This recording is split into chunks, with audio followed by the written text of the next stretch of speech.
Halo sahabat tribunbekasi.com. Saya Prayoga, jurnalis tribunbekasi.com. Saat ini berada di gedung DPRD Kabupaten Bekasi bersama Bapak Helmi, Ketua Komisi 3 DPRD Kabupaten Bekasi. Apa kabar Pak Helmi? Apa kabar? Baik, sehat selalu. Sehat selalu. Apa kabar Mas Yoga? Alhamdulillah baik, Ya. sehat selalu Pak Helmi. Pak Helmi ini di penghujung masa tugas DPRD Kabupaten Bekasi periode 2019-2024 Pak ya. Betul. Bagaimana perjalanan 5 tahun ini? Kita pengen tahu nih Pak Helmi, mungkin sahabat-sahabat Tribun Bekasi juga ingin tahu apa saja sih yang sudah dilakukan DPRD Kabupaten Bekasi 5 tahun ini. Siap. Terutama di Komisi 3 ini yang dipimpin Pak Helmi. Siap. Izin perkenalkan identitas diri dulu Mas Yoga. Nama saya Helmi, saya dari Praksi Gerindra Kabupaten Bekasi. Alhamdulillah saya ditugaskan oleh DPC Partai Gerindra menjadi Ketua Komisi 3 DPRD Kabupaten Bekasi periode 2019-2024. Banyak perjalanan yang saya sebut adalah pembelajaran di DPRD Kabupaten Bekasi sebagai Ketua Komisi 3. Memang di Komisi 3 ini banyaknya hiruk-pikuk tentang infrastruktur yang masih carut-marut, peninggalan dari masa lalu yang mesti kita rapikan di periode 2019-2024. Terutama tentang kurangnya pemerataan pembangunan di tiap-tiap kecamatan di Kabupaten Bekasi. Kita sering mendapatkan surat-surat dari masyarakat bahwa di tiap-tiap kecamatan di Kabupaten Bekasi itu kurang terinterkoneksi jalan-jalan penghubung antar kecamatan. Itu satu. Poin yang kedua, masih banyak jalan-jalan utama di ruas-ruas kecamatan yang belum selesai ataupun tuntas. Jadi kebanyakan Kabupaten Bekasi itu melakukan pembangunan tidak bertahap Mas Yoga. Dia hanya melakukan slot satu segmen kedua, ketiga, empatnya nanti di periode APBD lompat gitu. Ya, baik. Makanya pas saya di Komisi 3 itu saya ingin berkelanjutan. Contohnya apa? Kayak di Kalimalang itu saya pengen berkelanjutan di 2026 Kalimalang harus tuntas di anggaran 2026. Itulah tugas kita di Komisi 3 yang selalu kita input kepada teman-teman Komisi 3. Kebetulan anggota Komisi 3 itu ada 11 orang, hampir 9 orang itu adalah badan anggaran. Makanya kita bersyukur alhamdulillah kebanyakan anggota Komisi 3 itu adalah ketua praksi dan anggota badan anggaran. Jadi untuk tugas-tugas kita yang sudah mendapatkan surat dari masyarakat ataupun keluhan-keluhan dari masyarakat kita bisa sosialisasikan ataupun diimplementasikan dalam badan anggaran melalui program-program di APBD maupun APBD perubahan. Yang kedua tentang masalah persampahan di Kabupaten Bekasi. Persampahan di Kabupaten Bekasi ini adalah suatu momok yang harus benar-benar dilakukan solusi secara seksama, baik pemerintah Kabupaten Bekasi maupun DPRD maupun masyarakat. Kalau tidak dilakukan masalah solusi yang benar-benar aktual ataupun yang terupdate tentang masalah sampah, ini menjadi suatu bencana Mas untuk Kabupaten Bekasi. Kenapa dibilang bencana? Karena di TPA Burangkeng ini sudah tidak bisa menampung sampah. Dan juga kinerja untuk Dinas Lingkungan Hidup ini sangat-sangat minim. Contohnya apa? Banyaklah contoh-contoh masalah armada yang kurang. Terusnya masalah mobil-mobil dari luar yang masih bisa masuk ke Kabupaten Bekasi. Yang ketiga masalah timbangan-timbangan yang di TPA Burangkeng. Yang keempat tidak ada suatu alat ataupun mesin ataupun teknologi yang bisa mengurai masalah sampah. Kalau sampah hanya didiamkan saja selama berpuluh-puluh tahun akan menjadi suatu bencana untuk Kabupaten Bekasi. Ini plastik ya Pak? Iya, itu plastik itu Mas Yoga. Iya. Ada lagi Pak yang kedua tadi? Kalau masalah di Kabupaten Bekasi sangat kompleks Mas Yoga. Itu baru kita bicara masalah 2 dinas. Ada lagi dinas tentang Cipta Karya. Ini khususnya masalah investasi di Kabupaten Bekasi. Dengan adanya aturan KKPR yang ada sekarang, itu adalah suatu ambigu untuk pengusaha. Kenapa dibilang ambigu ataupun dibilang suatu momok lah bagi saya juga? Karena kurangnya informasi ataupun sosialisasi dinas terhadap pengusaha-pengusaha yang akan berinvestasi di Kabupaten Bekasi. Mohon maaf saya potong dulu tadi, KKPA itu apa kepanjangannya Pak? Mungkin ada yang belum tahu. Momok jadi. Maksudnya KKP maksudnya gimana? Tadi apa? Ada ambigu dia. Iya. Ya, jadi informasi yang disampaikan kepada pengusaha ini tidak tersampaikan Mas. Misalnya saya pengen menguruskan IMB. Dulu namanya IMB, sekarang diganti PBG. Iya kan? PBG itu kepanjangan persetujuan membangun bangunan ya. Mendirikan bangunan gedung ya kan, PBG. Dulu kita IMB hanya melampirkan set plan aja sudah cukup.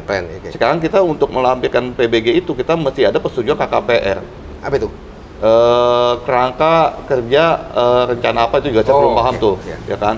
Nah itu Bukan AMDAL itu ya? bukan AMDAL, itu dulu AMDAL. Jadi kalau AMDAL itu udah jadi set plan.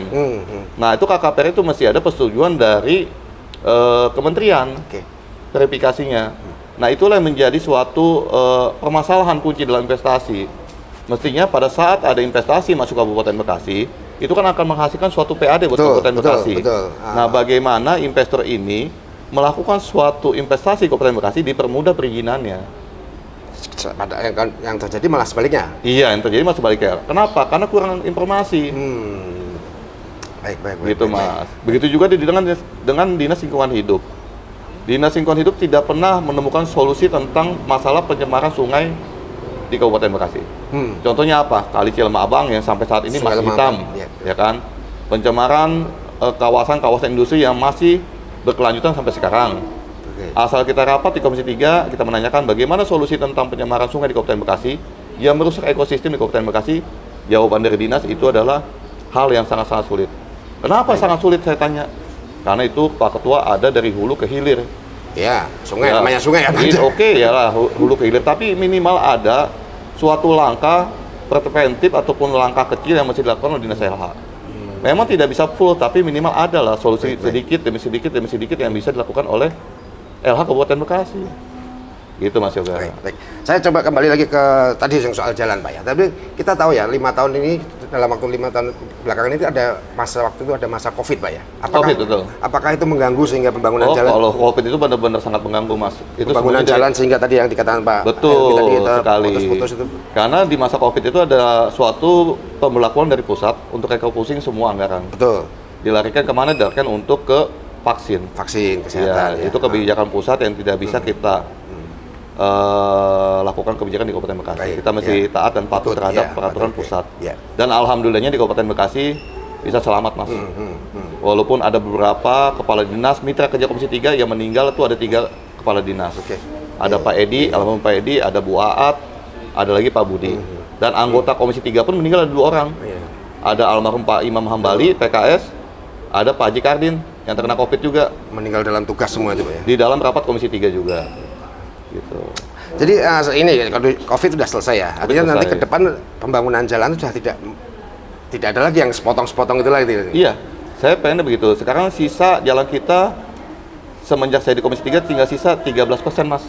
Tinggal dari total ruas jalan utama di Kabupaten Bekasi. Ini bicara jalan utama ya, bukan jalan lingkungan. Iya, jalan utama. Sisa 13%. Tapi kemarin ada penambahan jalan pusat itu dialihkan kepada kabupaten. Sehingga kita nambah jadi 17%. Tadinya jalan itu punya pusat, statusnya pusat, dihibahkan menjadi jalan kabupaten. Ini ada tanggung jawab kabupaten. Tanggung jawab kabupaten lagi gitu. Jadi kita nambah jadi 17%. Nah, yang keempat ada tentang masalah damkar, Mas. Oh iya. Di dalam penanganan kebakaran di Kabupaten Bekasi, kita itu kekurangan armada tentang masalah mobil damkar. Apa sih masalahnya mobil damkar? Mobil kita sangat-sangat tua. Belum ada peremajaan. Yang vital itu adalah mobil kita tidak punya mobil untuk mengakses 10 lantai, Mas. Oh, gedung 10 lantai. Iya. Karena kenapa kita butuh mobil 10 lantai? Karena di Kabupaten Bekasi itu banyak apartemen dan hotel. Gedung yang tingkat-tingkat tinggi lah ya. Itulah yang saya imbau kepada pemerintah Kabupaten Bekasi agar menganggarkan 1 mobil aja minimal kita punya untuk rescue pertama, untuk di mana? Untuk di hotel dan apartemen. Baik. Gitu Mas Yoga. Pak Helmi, kita ingin tahu nih, selama 5 tahun ini perda apa saja yang betul-betul di push atau diinisiasi oleh Komisi 3? Kalau perda di Komisi 3 saya sangat jarang Mas, terus terang. Karena saya pengennya itu dari eksekutif yang mengajukan. Oh gitu. Ya kan. Karena punya perda bisa diusulkan eksekutif dan legislatif. Ya. Nah, perda yang dilakukan oleh eksekutif itu adanya masalah sampah dan limbah kemarin. Limbah. Limbah. Tapi itu saya juga agak-agak menyayangkan perda yang dilakukan oleh Dinas LH Lingkungan Hidup itu belum ada sosialisasi kepada pengusaha-pengusaha limbah dan masyarakat di Kabupaten Bekasi. Akhirnya kenapa perda itu akhirnya mandek, terpending. Tidak selesai? Tidak selesai. Masih di Badan Legislatif? Masih di DPRD Kabupaten Bekasi. Yang selanjutnya sebetulnya saya ingin melakukan perda masalah ini Mas, tata kelola sungai. Tata kelola sungai. Itu yang kita ingin usulkan di akhir periode saya. Bagaimana menata sungai-sungai di Kabupaten Bekasi yang tadinya kebijakan BWWS maupun pusat Cicis maupun Citarum Cisadane menjadi kebijakan kita. Karena kita kesulitan di dalam mengolah sungai. Iya. Pada saat ada satu sungai yang mengalami suatu penebalan sedimen lumpur, itu kita tanyakan kewenangan siapa? BBWS. Badan wilayah sungai ya? Wilayah sungai Cicis misalnya, Citarum Cisadane. Pada saat kita minta melakukan penguraian sedimen itu, dia juga minta ke kementerian. Kemenpu. Nah, kalau itu sudah jadi tanggung jawab kita bisa melakukan dalam APBD maupun jadi waktu cepat.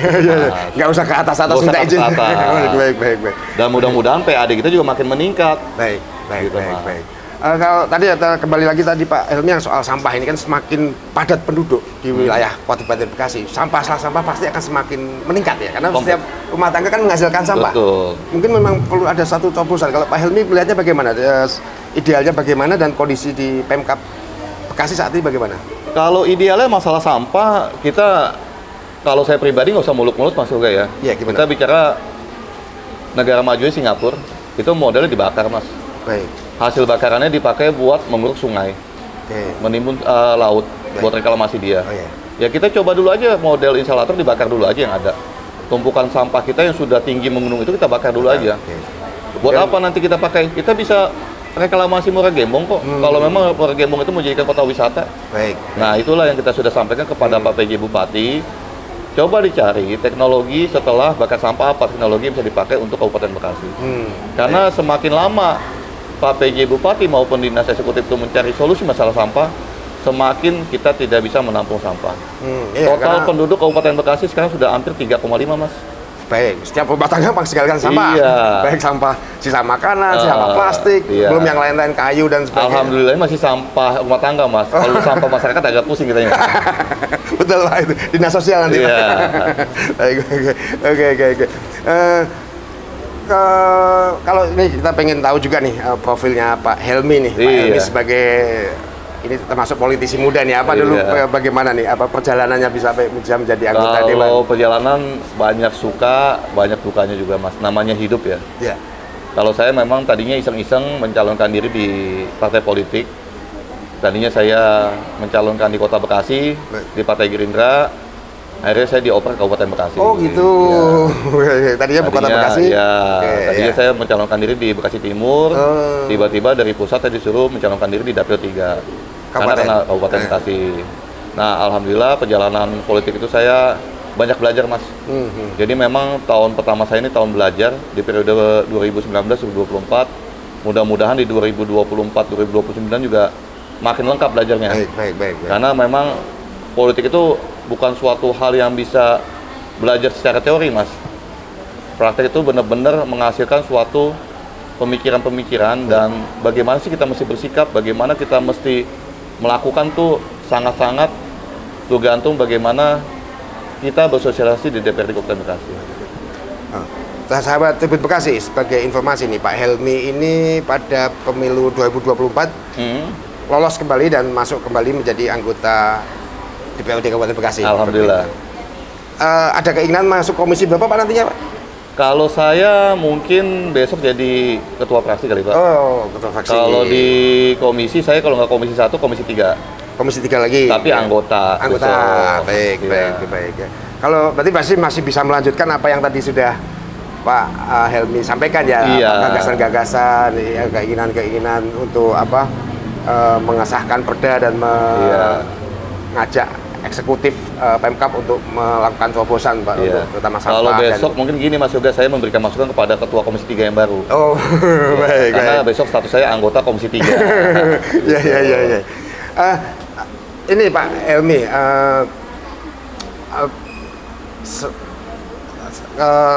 tentang di 5 tahun ini, selama 5 tahun di Dewan ini Pak Helmi ya, apa saja mungkin pengalaman yang berkesan, paling berkesan buat Pak Helmi selama menjadi anggota DPRD? Yang berkesan, ini berkesannya baik apa buruk nih? Dua-duanya tentunya. Kan ya, namanya... kalau kesan sih, bagi saya hidup itu suatu pembelajaran Mas. Semua baik yang buruk itu saya ambil hikmahnya, yang baik saya terus perbaiki, yang buruk akan saya ambil sebagai hikmahnya. Jadi saya anggap semuanya berkesan lah. dari model tipe pertemanan, tipe pembicaraan, gaya bicara, gaya-gaya politik masing-masing teman-teman tuh saya pelajarin, Mas. Baik. Sehingga saya bisa menyimpulkan saya itu mesti bergaya politik seperti apa di Kabupaten Bekasi dengan melihat karakter teman-teman di Kabupaten Bekasi.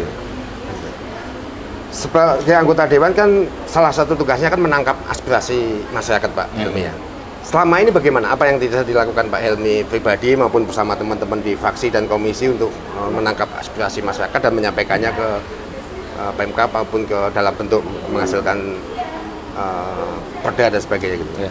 Alhamdulillah kalau untuk aspirasi, Mas, kalau bisa dilihat Mas Yoga sekarang jalan di Kabupaten Bekasi alhamdulillah sudah Betul. hampir mendekati sempurna. Baik, betul. Dan jembatan-jembatan yang kita lihat di Cibarusa yang sering ambrol itu alhamdulillah sudah selesai.